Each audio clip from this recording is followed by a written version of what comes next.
আমাদের ভোট নিয়ে তোরা এতদিন আয়েস করেছিস, নেতা হয়েছিস, মন্ত্রী হয়েছিস, কোথায় লেখা আছে তোরা মন্ত্রী নস?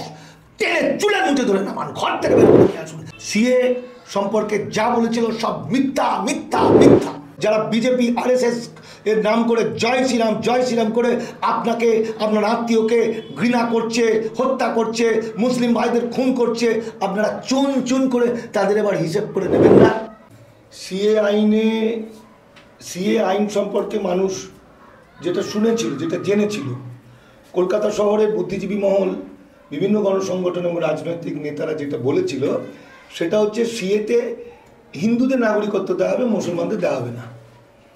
এই যে ন্যারেটিভ, এই ন্যারেটিভটা প্রথম শুরু করে নরেন্দ্র মোদী, অমিত শাহ, বিজেপি। এবং এটা মারাত্মক বিষয় হচ্ছে মানুষের মধ্যে একটা প্রচার হয়েছিল সিপিএমের দ্বারা। কারণ সিপিএমের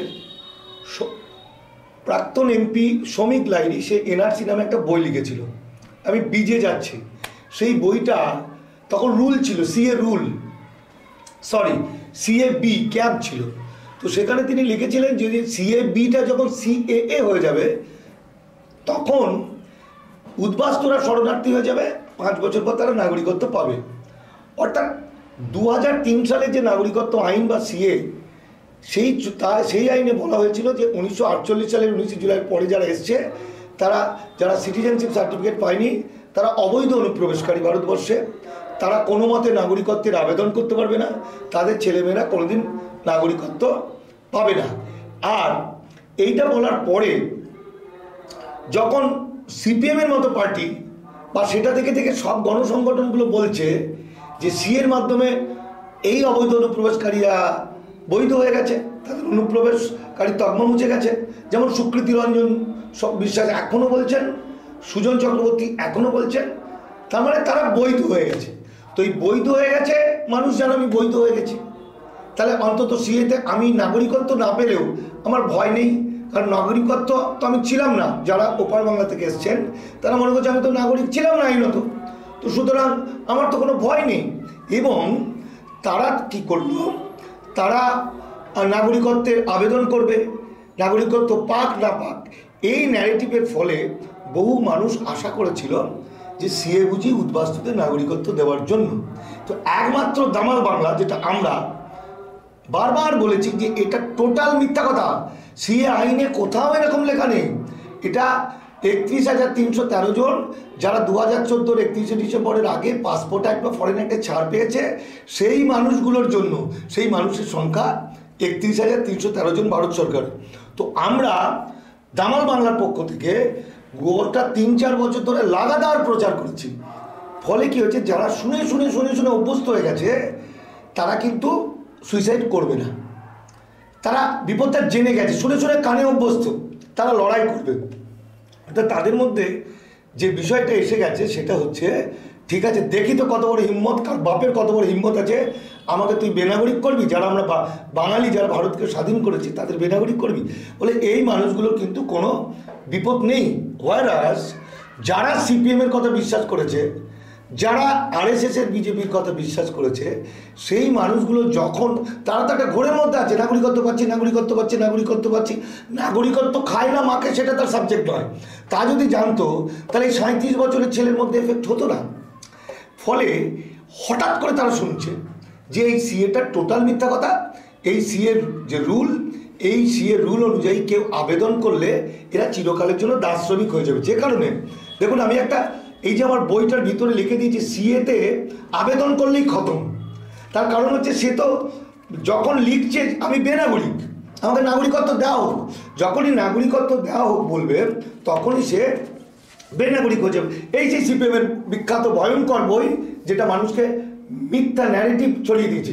এবং এরপর আমি পরপর 5 বার সিপিএম পার্টি অফিসে মোহাম্মদ সেলিমের সঙ্গে মিটিং করেছি, ওরা সবাই রাজি হলো সত্যিটা বলে দেবে, কিন্তু শেষ পর্যন্ত ওরা বললো না।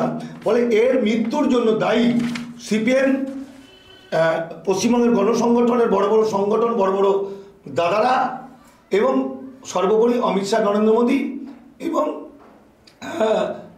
বিজেপি আরএসএস যারা মিথ্যা করে বলেছিল নাগরিকত্ব দেওয়া হবে, হঠাৎ করে যখন মানুষ শুনছে যে আমি যা শুনেছিলাম সেটা ফলস, সেটা নয়, আমি নাগরিক হব বলে তার মনে একটা বিরাট আনন্দ ছিল, হঠাৎ করে শুনলো আমি দাস শ্রমিক হয়ে যাব। যেমন ধরুন এখানে বলছে যখনই সে আবেদন করবে, এটা গুয়াহাটি হাইকোর্টের রায় মাত্র 3 মাস আগে 13ই ডিসেম্বর, এখানে বলছে অবৈধ ঘোষিত বিদেশিদের জমির অধিকার থাকবে না, রায় গুয়াহাটি হাইকোর্টের। এখানে বলছে প্রতিটি বিষয়ে আলোকপাত করে আদালত বলেছে একজন মানুষের বাঁচার জন্য, জীবনযাপনের জন্য ন্যূনতম যা প্রয়োজন অর্থাৎ আশ্রয়, শিক্ষা, খাদ্য, বাসস্থান, চাকরি, কাজ করার অধিকার, এই সমস্ত বিষয়ে ঘোষিত বিদেশিরা আগে যে সুবিধা ভোগ করতো সেটা ভোগ করতে পারবে না। এইসব ঘোষিত বিদেশিরা যাদের আধার কার্ড, প্যান কার্ড, পাসপোর্ট আছে তাদের জমা দিতে হবে। তো হঠাৎ করে যখন এটা শুনছে মানুষের অ্যাক্সিডেন্ট হয়ে যাচ্ছে এবং প্রচুর মানুষের অ্যাক্সিডেন্ট হয়ে যাওয়ার কথা হতে পারে। আর যারা কানে শুনেছে, এই কথাটা আমি বারবার বলতাম, কানে যদি শুনে ফেলো বারবার তো হ্যাবিচুয়েটেড হয়ে যাবে, মানুষ লড়ার জন্য প্রস্তুত হয়ে যাবে। ফলে কিছু মানুষ এই অ্যাক্সিডেন্টটা ঘটে চলবে। এক্ষেত্রে আমি সেই মানুষগুলোর কথা বলবো, তাদের প্রসঙ্গে বলবো যে এই যে প্রাণগুলো যাবে বা যাচ্ছে, এই প্রাণগুলো তো প্রচণ্ড দামি প্রাণ। এগুলো রক্ষা করুন অমিত শাহর জন্য, নরেন্দ্র মোদীর জন্য, অসীম সরকারের জন্য, শান্তনু ঠাকুরের জন্য, যাদের জন্য ব্যবহার করতে হবে। প্রাণগুলো নষ্ট করলে হবে নাকি? একটা প্রাণ নষ্ট হয়ে যাওয়া মানে একটু পিছিয়ে যাওয়া, অর্থাৎ এটা একটা যুদ্ধ। সুইসাইড না করে যারা আপনার পরিবারকে ধ্বংস করতে চেয়েছে, যারা আপনার স্ত্রী পুত্র কন্যাকে শেষ করতে চাইছে, যারা আপনার ফুটফুটে সন্তানটাকে শেষ করতে চাইছে, তাদের শাস্তি দেবেন না? আপনি না বাঙালি, আপনার রক্তে নাকি নেতাজি সুভাষচন্দ্রের সেই দিল্লি চলো তোমরা আমাকে রক্ত দাও আমি তোমাদের স্বাধীনতা দেবো, এই কনসেপ্ট আছে। হ্যাঁ, আপনি প্রাণ বিসর্জন দেবেন কার জন্য? ওই কতগুলো কুৎসিত নরখাদকের জন্য, যারা দেশভাগে বলি হওয়া অখণ্ড ভারতের ভূমিপুত্রদের, যারা এই ভারতবর্ষের প্রকৃত নাগরিক, যাদের বাপ ঠাকুরদার রক্ত মিশে আছে এই মাটিতে। সংবিধানের আর্টিকেল 6A বলছে যে অখণ্ড ভারতের ভূমিপুত্ররা বা ভূমি সন্তানরা খণ্ডিত ভারতের নাগরিক। সেই খণ্ডিত ভারতের নাগরিকদের আজকে নাগরিকত্ব দেওয়ার নাম করে আইনের প্যাঁচে ফেলে আপনাদের শেষ করতে চাইছে। আর আপনি প্রাণ বিসর্জন দেবেন। যখন প্রাণটা দেবেন একবারও মনে পড়বে না বাচ্চা ছেলেটার কথা, আপনার বংশের কথা, আপনার মা বাবার কথা, আপনার বুড়ো বুড়ির কথা। হ্যাঁ, তো তাদের বাঁচানোর জন্য আপনি প্রাণটা ব্যবহার করবেন না দেশের কাছে, বাংলাকে বাঁচাতে, বাঙালিকে বাঁচাতে। দেখুন, বাঙালি আমরা একদল না খেয়ে মরে যাবে, আমাদেরই আত্মীয় স্বজন বন্ধু বান্ধব। এই বাংলা তৈরি হয়েছে এপার বাংলা ওপার বাংলা মিলে মিশে, তাদের প্রত্যেকের শ্রম দিয়ে, ভালোবাসা দিয়ে, তাদের রক্ত দিয়ে। এই ভারতবর্ষের ডেভেলপমেন্ট হয়েছে ওপার বাংলা থেকে আসা মানুষ, এপার বাংলার মানুষ মিলেমিশে একাকার হয়ে। আমাদের মধ্যে যেমন হিন্দু, মুসলমান, বৌদ্ধ, খ্রিস্টান নেই, আমাদের মধ্যে ওপার বাংলা এপার বাংলা নেই। আমরা প্রত্যেকেই ভারতীয়, আমরা প্রত্যেকেই আমাদের পরিচয়, আমরা বাঙালি। তো আপনাদের যখন 6 কোটি মানুষ, প্রায় ভুল বললাম আমি, 4 কোটি প্লাস মানুষকে, কারণ 1971 সালে মুক্তিযুদ্ধের সময় যারা এসেছিলেন তারা আইনত ছিলেন শরণার্থী। 2 বছরের জন্য ছিলেন, 2-3 বছর। তো শরণার্থী শরণ নিয়েছিলেন। পলিটিক্যাল দলগুলো বলেনি যে আপনাদের ফিরে যেতে হবে, আপনাদের ভোটার কার্ড করে দিয়েছে, আধার কার্ড করে দিয়েছে, আপনারা ইলিগাল মাইগ্রেন্ট হয়ে গেছেন। 48 সালের 19 জুলাইয়ের পরে যারা এসছেন অ্যাজ পার কনস্টিটিউশন 6B, তারা অবৈধ অনুপ্রবেশকারী হয়ে গেছে, কারণ তারা জানতেন না, তাদের আবেদন করেনি। তাহলে যে আইন বাবা সাহেব আম্বেদকর করলেন, পৃথিবীর শ্রেষ্ঠ আইনদের অন্যতম, যে যখনই বিদেশ থেকে কেউ, মানে দেশভাগে বলি হয়ে কেউ এপারে আসবে, একটা আবেদন করবে, ভারতের নাগরিক হয়ে যাবে।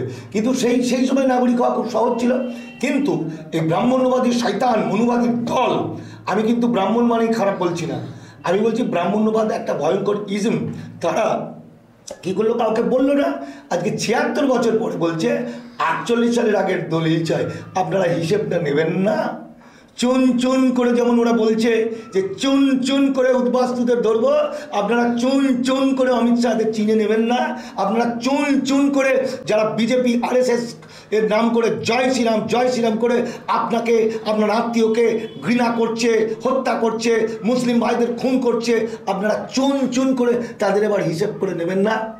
আজকে প্রমাণিত সিএ সম্পর্কে যা বলেছিল সব মিথ্যা মিথ্যা মিথ্যা, সবটা মিথ্যা। কারণ এটা আপনাদের ধরে নেওয়ার একটা চক্রান্ত। কতজনকে ধরবে? কত মিলিটারি আছে, কত পুলিশ আছে? আরে মশাই, দেশভাগে বলি হওয়া মানুষগুলো এক কাপড়ে ওপার থেকে কাঁদতে কাঁদতে আসতে বাধ্য হয়েছিল, লতা পাতা খেয়ে বেঁচেছিল।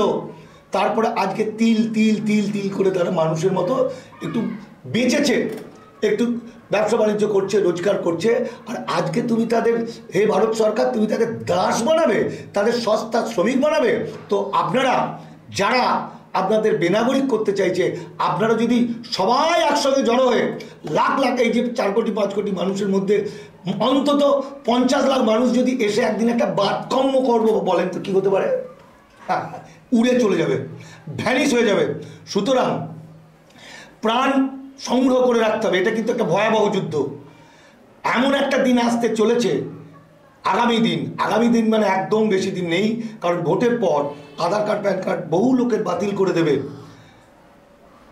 অমিত শাহ, নরেন্দ্র মোদীরা।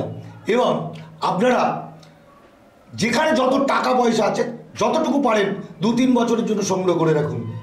কারণ আপনার ব্যাংক ব্লক করে দেবে, আপনি কিচ্ছু করতে পারবেন না, ভয় পাবেন না। মানুষ আজকে যে শান্তিতে, আজকে যেভাবে ল্যাভিশলি আছে, টাকা পয়সা, টিভি, ফ্রিজ, গাড়ি, একসময় তো তার ছিল না। মানুষ তো লোডশেডিং, একটা হেরিকেনের মধ্যেই বাঁচত। মানুষ তো কাঠের উনুনেই ইয়ে করতো, ঘুঁটে জ্বালিয়ে করতো। তবু তো তখন সেই কাঠের উনুনে রান্না করে, ল্যাম্পপোস্টের নিচে পড়াশোনা করেও তো বড় বড় পণ্ডিত ভারতবর্ষে জন্ম নিয়েছে। আপনাদের কিসের ভয়? উদ্বাস্তু ভাইদের বলছি, সমস্ত বাঙালি সমাজ, এপারের মানুষ, আদিবাসী সমাজ, মুসলমানরা, আপনি জানেন আপনাদের জন্য কারা লড়াই করছে? প্রত্যেকে চিন্তায় আছে আপনাদের বাঁচানোর জন্য। আপনারাই যদি মরে যান, তাহলে আমরা কাদের জন্য লড়াই করছি? আমরা এপারের লোক।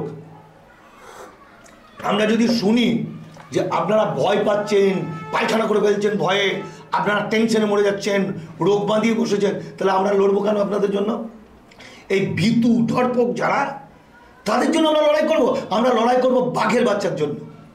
আমরা লড়াই করব সেই বাঘের বাচ্চা, যে বাঘের বাচ্চার পূর্বপুরুষ ভারতবর্ষকে স্বাধীন করেছে ব্রিটিশের হাত থেকে।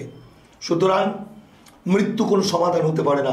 মৃত্যু তো মশাই ওই কাপুরুষ নরেন্দ্র মোদীরা মরবে। মৃত্যু হবে আমাদের মুসলিনীর মতো মৃত্যু হবে, হিটলারের মতো মৃত্যু হবে নরেন্দ্র মোদী, অমিত শাহের। আপনারা তো বাঘের বাচ্চার মতো, আমরা তো ফাঁসি কাটে ক্ষুদিরামের মতো হবো, তাই না? তাহলে কিসের জন্য ভয় আপনাদের? শুনুন, এই সিএ খুব সৌভাগ্য আপনাদের, আমরা আগে থেকে ধরতে পেরেছি। সমস্ত বেশিরভাগ গণসংগঠন এবং রাজনৈতিক দল আপনাদের ঠকিয়েছে। আমরা দামাল বাংলা দলিত আদিবাসী মাইনরিটিস আন্দোলন লীগ, আমাদের মাত্র কয়েকজন লাগাতার আপনাদের বাঁচানোর চেষ্টা করেছি। বারবার এক কথা বলেছি, একই কথা বলতে বলতে আপনারা ধাতস্থ হয়েছেন। বাস্তবটা বাস্তবই বন্ধু। কারণ একটা ভয়াবহ সময় এসছে, আবার অত্যন্ত ভালো সময় এসছে। এই ঐতিহাসিক সময়, যেটা স্বাধীনতার চেয়েও বড় মানে স্বাধীনতা, এই সময় আপনারা এনজয় করবেন না সময়টাকে? আপনারা দেখবেন না বাঙালি কীভাবে আরএসএস বিজেপিকে পেটাতে ভারত ছাড়া করে? আপনারা দেখবেন না কি করে তারা হাতে পায়ে ধরে এসে বাঁচাও বাঁচাও বলে চিৎকার করে পেটানির চোটে? আপনারা হতাশ হয়ে যাবেন। কদিন বাঁচে মানুষ মশাই? আপনারা লড়াই করে বাঁচবেন, কারণ আমরা আপনাদের সঙ্গে আছি। আগে আমাদের মারবে, তারপর আপনাদের মারতে দেবো। কিন্তু আপনারা নিজেরাই যদি টেনশনে মরে যান, তাহলে তো আমরা লড়াই করে কোনো লাভ নেই। আমরা দলিত আদিবাসী মাইনরিটিস আন্দোলন লীগ আপনাদের সঙ্গে আছি। রাজু ঘোষ নামটা মনে রাখবেন, রাজু ঘোষ, সুজয় কোবরা, শিখা মণ্ডল, রবীন্দ্র নারায়ণ তালুকদার, গৌতম পাল, এই নামগুলো নিশ্চয়ই আপনার নতুন মনে হচ্ছে, শোনেননি আগে, শুনবেন না। কারণ বদমাইশরা আমাদের নাম শোনাতে দেবে না আপনাদের কাছে। ধান্দাবাজ বদমাইশ আপনাদের ঠকানোর জন্য মিডিয়াকে ফিট করে তারা সব হিরো হয়েছে, তাদের নাম আপনারা শুনেছেন, আমাদের নাম শোনেননি। মানুষ মজুমদারের নাম শোনেননি। আমরা আরও অনেকে আছেন যারা আপনাদেরকে বাঁচানোর জন্য সারা দিন সারা রাত জেগে আছি। আমরা দিনের পর দিন ব্যবসা বাণিজ্য সমস্ত নষ্ট করে আমরা এই পারের লোক হয়েও মানবতার কারণে অতন্ত্র প্রহরীর মতো আপনাদের পাশে এসে দাঁড়িয়েছি। মাননীয় মুখ্যমন্ত্রী মমতা বন্দ্যোপাধ্যায় এবং তৃণমূল পার্টি অনেক দুর্নাম হয়তো শোনা যায়, প্রচুর সীমাহীন। আরে ভাই, তবু তো তারা এই মানুষগুলো যারা দেশভাগে বলি অখণ্ড ভারতের ভূমি সন্তানদের পাশে দাঁড়িয়েছেন, তিনি তো বুক ফুলিয়ে বলছেন যে আমি কাউকে বেনাগরিক হতে দেবো না। তিনি তো বলছেন কেউ আবেদন করবেন না, কারণ আইন বিরুদ্ধ কথা হলেও তিনি মানবতাকে বড় মনে করেছেন। আমি কিন্তু তৃণমূল নই, কিন্তু বিপদগ্রস্ত মানুষকে যে এক গ্লাস জল গড়িয়ে দেবে সে তার কাছে ভগবান। যে মানুষ নদীতে ডুবে গেছে তার কাছে একটা খড়কুটো, সেই খড়কুটোটাই ভগবান। তাই মমতা বন্দ্যোপাধ্যায় আপনাদের পাশে আছে। লাখ লাখ মানুষ পথে বেরোন, প্রতিবাদ করুন, গ্রাম থেকে বেরিয়ে আসুন, বিজেপিতে চেপে ধরুন, প্রশ্ন করুন, এতদিন তোরা মিথ্যা কথা বলেছিস কেন? আমাদের ভোট নিয়ে তোরা এতদিন আয়েস করেছিস, নেতা হয়েছিস, মন্ত্রী হয়েছিস, কোথায় লেখা আছে তোরা মন্ত্রী নস? টেনে চুলে মুঠে ধরে নামান, ঘর থেকে বের করে নিয়ে আসুন, গাছের মধ্যে বাঁধুন, মারবেন না, গাছের মধ্যে বাঁধুন, ক্ষমা চান। যদি তারা ক্ষমা চেয়ে নেন, ক্ষমা করে দিন, কারণ ওই লোকগুলো আপনার স্ত্রী, পুত্র, ঘর বাড়ি সমস্তকে শেষ করে দিতে চলেছে। তবে আমার বিশ্বাস অত্যন্ত ভালো দিন আসবে, খুব ভালো দিন আসবে। যদি প্রয়োজন হয় 5 কোটি মানুষ, 4 কোটি 5 কোটি মানুষকে বেনাগরিক হতে বাঙালি দেবে না। প্রয়োজনে আমেরিকার মতো আমরাও স্বাধীন একটি রাজ্য তৈরি করে নেব, যেটা সেই রাজ্যে আপনারা থাকবেন প্রথম সারির নাগরিক হিসেবে। সেই দিন আর বেশি দিন নেই। যদি বাঙালি চায়, যদি ব্রাহ্মণ্যবাদী আরএসএসের এত তীব্র অত্যাচার হয় এবং এত মানুষের আধার কার্ড, ভোটার কার্ড বাতিল করে, তাহলে কিন্তু সেইটা ভাবতে বাধ্য হবে বাঙালি সমাজ। কারণ ভারতবর্ষের প্রধান এবং অন্যতম প্রধান বাঙালি জাতি, বাঙালি সংস্কৃতি। তাই ভালো থাকবেন, ভয় পাবেন না, আর প্রাণ বিসর্জন দেওয়ার চেষ্টা করবেন না।